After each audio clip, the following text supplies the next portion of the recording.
Welcome to One on One. I'm Greg Bassey, your host from the Salisbury Independent newspaper. And today we have one of my favorite people in the whole world. This guy and I both love Ocean City and we love Maryland. And we're both bewildered about some of the things that go on in Salisbury.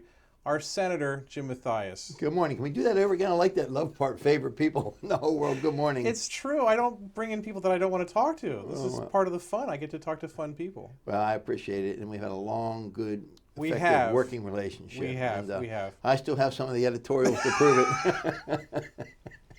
Well, you were the mayor of my hometown for a long time. Yeah. And you were a good mayor. You were mayor for 10 years. Thank you. Well, I'm very, very pleased. And I want to thank, first of all, my predecessors. When you look back and the color of Ocean City with Harry Kelly and Fish Powell and the councils and all the things that we've been able to do together, I celebrate 25 years of public service. Wow. In October of 1990, I was fortunate to get elected to the city council, and we went right to work. And I haven't stayed in any one place too long. We were able to do our work on the council, and then when Fish talked about not running again, we did our diligence, and God bless Kathy. You know, we talked through it as a family, and we ran for mayor, and we won 10 years. When I went in, our assessable base was $4 billion. 10 years later, it was $12 billion. Yeah. And we could go through all the metrics, but, you know, from one end of the state to the other, I just heralded Ocean City because it's a great place, and the Eastern Shore. And then God bless Bennett. Bennett passed away, Bennett Bosman, in 2006. With 6 months left on that appointment, and Speaker Bush reached out. We ran that race. We were very, very fortunate. And then in our third year in the House, my predecessor, Senator Stolfus, started talking about retiring. Yeah. We did our diligence, and we won that race again in 2010. We've done a lot of good things, and we were very fortunate to come right back again in 2014, doubled our margin from 2010, and we were able to win again. So I'm on the Senate Finance Committee with a lot of work to do, and I'm proud to be here today. And we're looking out, you know, like they say on the commercial or whatever, it's time to make the donuts. Although I like to make less laws, it's kind of time to make the laws. We go back in January, and we'll be there for 90 days. Well, the thing I remember that I always admired the most, and I've never told you this, but, you know, Kelly had his way, and Fish Powell and I never really connected with Fish, but anyway, he's a nice man, but he didn't really have the vision that I thought that a mayor needed, you know, frankly. Kelly had a lot of vision, but you actually got things accomplished. When people wanted to build things and take chances and expand the convention center, the beach replenishment, you were such a great proponent of things. You wanted to develop change, whereas in the old days they were like, oh, we're not going to do that. That would cost too much. There's no need to do that. You actually had a very aggressive attitude in developing Ocean City and making it better. Well, thank you. We did do our diligence, and I am, first of all, I want to say about Fish. Look, I would love to be able to tell you about beach replenishment, some things you touched on, but Fish was the mayor of beach replenishment, and you want to talk about it for a moment. Leighton Moore. Yeah. That built Secrets. Yeah. You know, I was there the first night, 40-seat tiki bar. Today, occupancy 5,000. Right. Convinced the council to get in the plane and go to Miami. That was the beginning of beach replenishment. And Fish, could you imagine today, could you imagine having the federal government, the state government, the county government, and the local government agree? Right. Number one. Right. But on a project like that for 50 years, where you know that you're going to put sand on the beach that in the worst storm conditions is going to wash away. Right. But that was the design intent. We already talked about the $4 billion to the $12 billion. Well, that front line of defense is part of what helped me. So I want to say to Fish, and I do also want to say, you know, we had a good team. Yeah. And the current mayor now was the council president. Dennis Dare was the city manager at the time. Yeah. And we did our work. We would strategic planning. You know, right now as we speak, there's a rural economic development conference happening over at Salisbury University. I think the number one thing we can do for the Eastern Shore for our future, strategic planning. I've offered it 3 times in delegation. Right.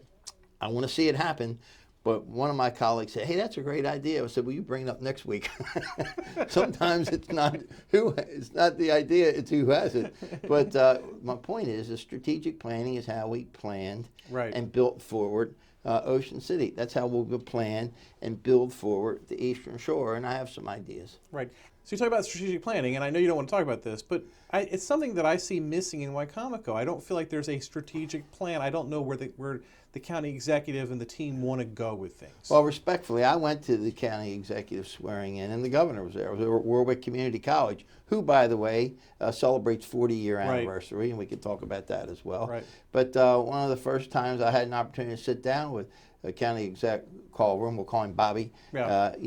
I talked to him about it, about strategic planning, and of course now he was setting his road with his staff members and the like, and They're it's doing not business right. development. There's some steps there. Yep, and it hasn't been a year yet. I mean, it's just Right. as we approach December, it'll be a year. So, look, there's plenty of time for that. And there's great players on board.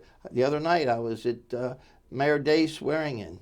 And the day before I was at his swearing in, or a few days last week before I was at his swearing in, he had a lunch meeting, a round table, at the Salisbury Chamber of Commerce, a very dynamic group that was standing room only. Right. So the players are here. They're assembled in the room. They respectfully will participate, and we will achieve. So if it is, and I understand that County Exec Culver, Bobby, and Mayor Day, Jake, and Ernie Colburn, I understand that they're having those conversations. So I think you'll see it happen. But it is critically important, and I can certainly provide the evidence that it works. Right. Because the achievements in Ocean City are just overwhelming to me. And keep going on. Right now, as we speak, there's upwards to seven new hotels. Right. Either just come online or under construction, and more things to happen. My gosh, we talked about Harry Kelly for a moment. And, you talk about Save 6 for September, which AKA Sunfest, Right. which became the footprint and the model, the DNA for Springfest and Winterfest. Last night we flipped the switch Right. last night for Winterfest. Right. And the air show and car cruise and bike week. But and that's my point. I mean, I remember growing up in the mentality it would be like, they're going to spend $300,000 on Christmas lights because people are going to come see that? That's crazy. That'll never happen. And then they did, and then people did. No, they do. And not it's amazing to me. It is, and I try to rise above if I can. And you have to, respectfully, you have to listen to the questions that are raised, and they are coherent questions. But when we look at what we sometimes have to forward fund and the things that we have to do, I go back to President Eisenhower and look at the highway system, right. The federal highway system, and why it was done, and the monies that had to be fast forward. And when you look at man going to the moon and the space program, and I understand the pride and all that, but if you look at the technology, you put your hand in your pocket and pull your cell phone out today and look at the things that have emanated from that for the private sector, for our economy and the like, and still today, when we're offshore wind. Yesterday I was at Katarina's over at Torg. Yeah. The first graduating class, the welding class. Yeah. Absolutely, and modestly, I was instrumental in that grant, and it was the first grant and one of the few that Governor Hogan's administration has led because of the value of offshore wind. I believe in it. We made sure we put checks and balances in place, but these are the jobs. Critically important. Every day I go to work for and with the people of the Eastern Shore, I protect what we have. I make sure that our agriculture industry is protected. I make sure that our tourism industry is protected. But I also make sure that we grow what we want. And you turn around and when you look at Wallops Island and the opportunities, over 1,200 jobs, although it's in Virginia, families from here, that's where they go to work. Offshore wind. Already we have our first graduating class. And even if it's not just for offshore wind, Chesapeake Boat Building, we need these modern moment technology-driven jobs like welding. Dr. Hoy took a welding class. He awarded it yesterday, and he took something out of his pocket and that he says he keeps on his desk. Welding, this is not your father or your grandfather's welding anymore, what they do. So much of this today is computer-driven, and our folks need to have that technology. They need to have that education. We have it right here, UMES, Salisbury University, Warwick Community College. So these are the things that I'm able to vision, fortunately, not just because of, but having been involved. And that's what I say to some of which I encourage, the folks that are coming in newly to elected office that didn't have the opportunity per se of building a hospital. Right. When I first came to Ocean City and joined the fire company, flat out, Greg, it would take 42, 45 minutes high speed to get to PRMC. The to formula PGH. was to throw them in the back and drive as fast as you can. And that is the truth. Yeah. Today, we're able to do that job Yeah. in 12 minutes, save that life, put that equipment back into service. Yeah. But, you know, when you look at triply expanding a convention center or building a hospital or a public safety building or dualizing roads, you know, 113. That project started in the late 60s. But when you can look at the lives that we have been able to save, Yeah. you can see tangible evidence of why these publicly funded at times or these germinated projects to come with some public funding, where the value is, the long-standing sustainable value of that. So, but I've had that pleasure and I've had that privilege, and I've talked to you about some of the people that I've served with today. But one thing I just would like to say, because I have to say it, my mother taught me a lot of things. And Mom's health is slowly, you know, moving in a direction I wish that she was moving younger. But Your father died very young. Yeah, Dad did die young. Yeah. And Dad, I was 22. Yeah. And we just come to Ocean City. And I appreciate both what he and Mom did for allowing me this opportunity. But my mom has always told me, Jimmy, keep it on the high road. Keep it on the high road. And Jimmy, take care of what you have first. And that's why I talked about agriculture and tourism, our small business and all. Take care of what you have first. Once you have what you have, you know, in place and protected, then start to move out. So that's like what I've learned from Mom, and thank Dad too. But you know, that's what we try to do. But we want to vision forward, because that's where we're heading. And I think with great people, when you look at Jake and the energy that he has, and the new council, Yeah. and they're doing a bus tour. I think they may have done a bus tour yesterday. The Rural Economic Development folks, Right. I think, that did a bus tour.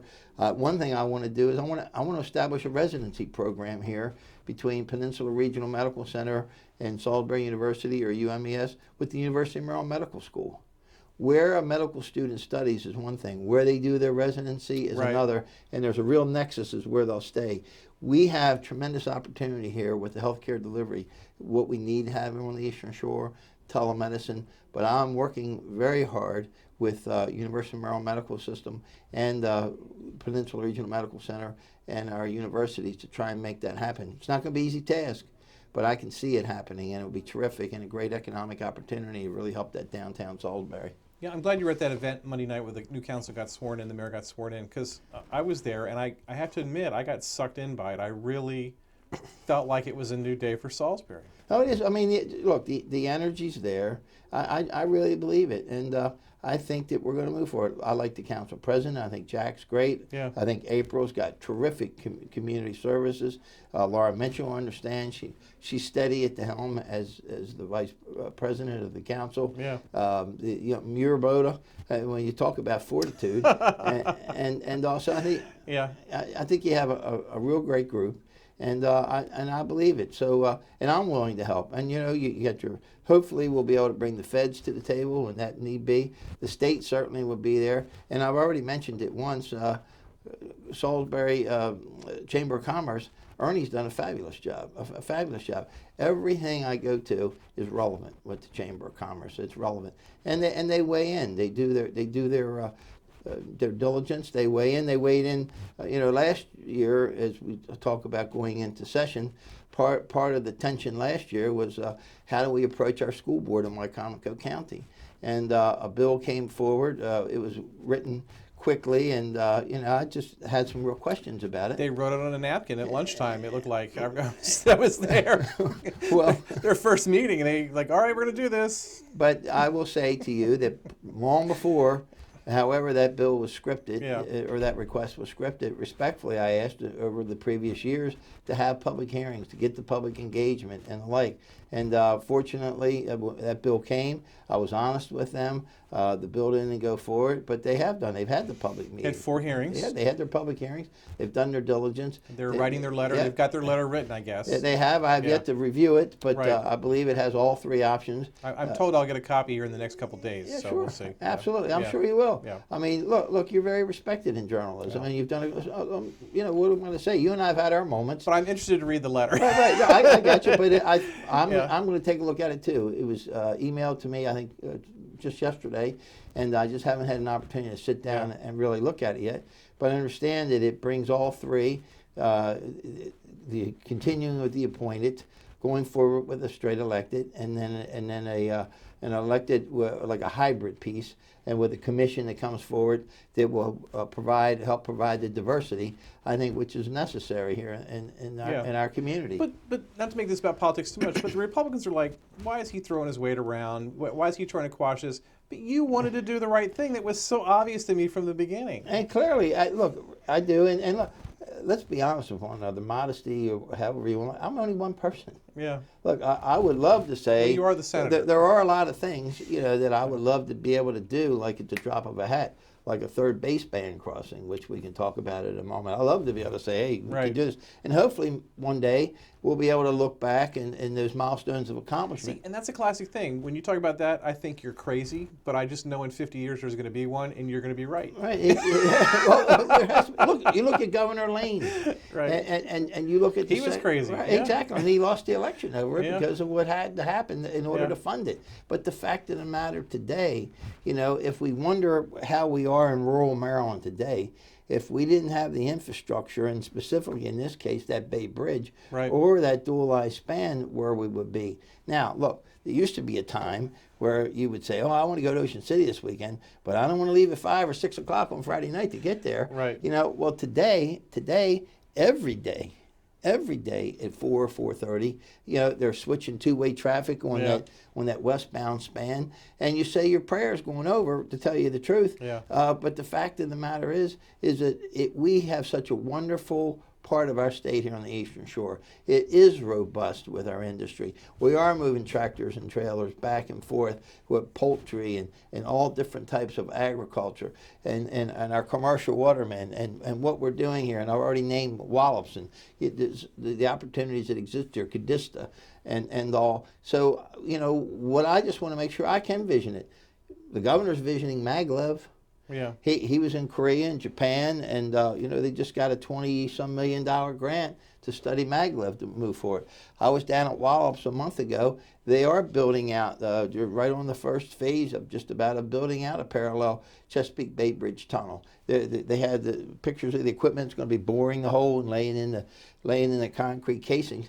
I want to make sure, as we vision our transportation, we talked about some of the visioning earlier in this interview, as we vision our transportation, we have to make certain that the Eastern Shore is right there, that is not only at the table, but that we succeed, because we have a terrific bounty here, one of the things that I was able to talk about so much during the last election was our public education system. This is American Education Week. I was down at the Ocean City Elementary School the other day.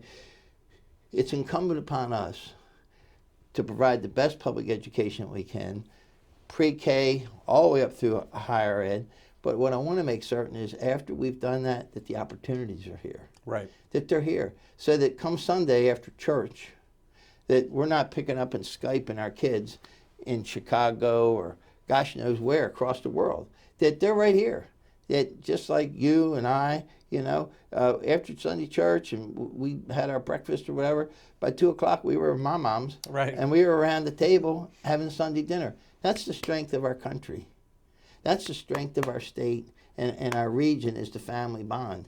I got a phone call yesterday from a state publication wanted to know how come Worcester County did so well on the park test. Right.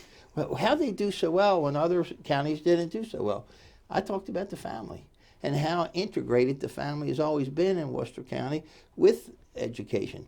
The parents, the grandparents, the students, the teachers. Well, and that county invests in education. And that's where I was going to go. And that gives the Board of Ed and the county commissioners the metric that they need, the evidence they need to make that appropriation.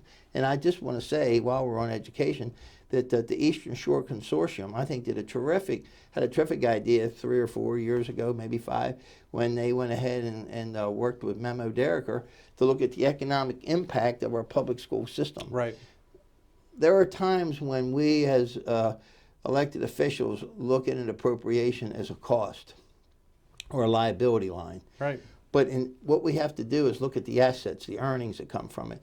So much of that public education appropriation comes right back to community. Shopping here, buying homes here, buying cars here, and all. And early on in a career, a teacher largely, it turns that money right back around, right back into the community before they start to, navigate. They have children and they build a family and the like. So this is vitally important. But my point is this: I want to make certain that after we are able to achieve the great education that we can here on the Eastern Shore and in the state of Maryland, that our children are able to stay here and have opportunity and have vocation. Or as we go along and we have another revolution, as we had in 2008 when the bottom dropped out of everything, that when we could see where the new road will lead us economically, that we're able to give to our folks that are, say, my age or younger, that need to retool. And that's the value of Warwick Community College, where you can go back and retool. When computers became what was part of our daily bread, Warwick Community College was offering computer classes. We're training our police there. We're training our paramedics there. We're training our nurses there. I talked about the welders there. Our vocations are trained there. And there were folks yesterday. Not every one of them was a young person there. And when you see the road ahead, I want to make certain that we are prepared for that road ahead so we can succeed here, keep our families together, and continue to grow the Eastern Shore. In politics, there was the Republican wave the last election. You're like the only Democrat who won anything, you and Cherie Sample Hughes. You ran a great campaign. You're kind of a conservative Democrat. Yeah. But you're surrounded by these Republicans in the state house. You've got a Republican governor now. How are you managing all this? Is party that relevant to what you do, or do you rise above all that? No, well, first of all, as I said earlier, I go to work for and to work with the citizens of the Eastern Shore. And regardless of who the citizens of Maryland render as our governor, it's my job, and what our constituents have to know is I'm able to work with them. And look, this time last year, if you recall, and previous 2 years before that, we were in the battle with the PMT, the phosphorus management tool. Deeply worried. Our farmers were gathering 150 strong in these public hearings, and we were able to put a halt to that. And on the very first day, and we were able to work through those proposed regulations from the previous administration to get that regulation in the crosshairs of Governor Hogan. So on the very first day of his administration at 4 o'clock, he pulled them. That's working with somebody. Amusement arcade regulations that have been proposed to be under the scrutiny of the lottery agency. We have been able to pull those back, work with the administration towards that end. It is my job, first of all, to get the job done for the Eastern Shore. We are, regardless of who it is, respectfully, I didn't agree. Mayor O'Malley, when Mayor Mathias, we worked together and did great things. You want to hear some irony? If you recall, the Miss USA pageant, which I did not know at the time, owned by Donald Trump, wanted to come to Ocean City, and they came in discreetly and were told that there wasn't no room in the inn. And when it came to my attention as the mayor and they were ready to leave, I said, hold on a minute. I called Mayor O'Malley and said, look, there's an opportunity here. I still yet knew it was Donald Trump. And I said, Miss USA wants to come here and do this Miss USA pageant. What do you think if we did this in Baltimore, but we showcased the whole state? Because they wanted to showcase the bounty of Ocean City. We showcase Ocean City. We showcase Western Maryland, Southern Maryland. He said, hey, that sounds like a good idea. I called out there, talked to the director before we said goodbye, the producer, Paula Shugart, and ran this idea by her. She called me back a couple of days later. She says, I work directly for the man who owns Miss USA. Do you know who that is? I said, I have no idea. He said, Donald Trump. I said, oh, really? He said, yeah. And Mr. Trump wants to know if you can do him a favor. So, of course, I'm sitting there saying, yeah, I'm going to do Donald Trump a favor. I said, sure. Can you arrange a phone conversation with Donald Trump and Mayor O'Malley? Now, who would ever think that the two of them will be running in 2015 for president? That's so funny. And it's the truth. Yeah. And the best part of it, the evidence, as we've talked a lot about here in this interview, we had Miss USA in Baltimore not only once, but twice. Yeah. We had dinner with Donald Trump and Martin O'Malley and in Baltimore. They debuted at the Hippodrome, if you recall, and then came back at was the bank. Now it's a Rural Farm Arena. Yeah. But and had national First Mariner. Yeah. First Mariner. Yeah. And we were on national TV on NBC primetime 2 years in a row. So who would think it? But my point, when you talk about it, even with those great accomplishments, I did not agree with Governor O'Malley on a number of things because it didn't suit us here on the Eastern Shore. Yeah. And they were tough. And I remember a bill signing when he was signing a bill for the chemotherapy parity bill for Kathy, who he loved. Right. God rest her. He looked over his shoulder and he said, "Jim, this might be the only initiative of mine you've ever supported." but he understood. Right. So it's my job, and I'm not respectfully. I agree with Governor Hogan on some things we don't. I'm a big believer in education and fully funding education. Now, it doesn't mean we have to have a quarrel over it, because what I have to be able to do is leave the door open and the table set for when I come in about a third base band crossing, when I come in to talk about the needs of the Eastern Shore and Somerset County and Crisfield that has so many wonderful things that we need to reach in and invigorate them. I need to talk about tomography, 3D mammography, and all, as we talked about chemotherapy, oral versus intravenous. I need to make sure that when in the administration they hear Senator Mathias' name, they're like, "Oh no," that they're willing to say, "Okay, we can sit and talk about this." So that's it. And when we're able to do that, and we're able to illustrate it back home, the people who I think are the smartest part of our process, they'll make their decision, they'll make their choice. And so we were very fortunate last year, and I look forward to continue to be effective as we move forward. He's Jim Mathias. He's our state senator representing most of Wycomico County. About About the half. easterly half, Yeah. the easterly half. All of Worcester, all of Somerset. Absolutely, and a great place. And I want to wish all of your viewers a wonderful Thanksgiving and happy holiday season, and enjoy your family and enjoy the warmth of the season. He's Jim Mathias, our guest this week on 101. I'm Greg Bassett from the Salisbury Independent Newspaper. Another edition of 101 right here on PAC 14.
First Shore Federal is proud to support PAC 14 and On One. We'd encourage every business to support PAC 14 and pick a program and support it, and let's make a difference.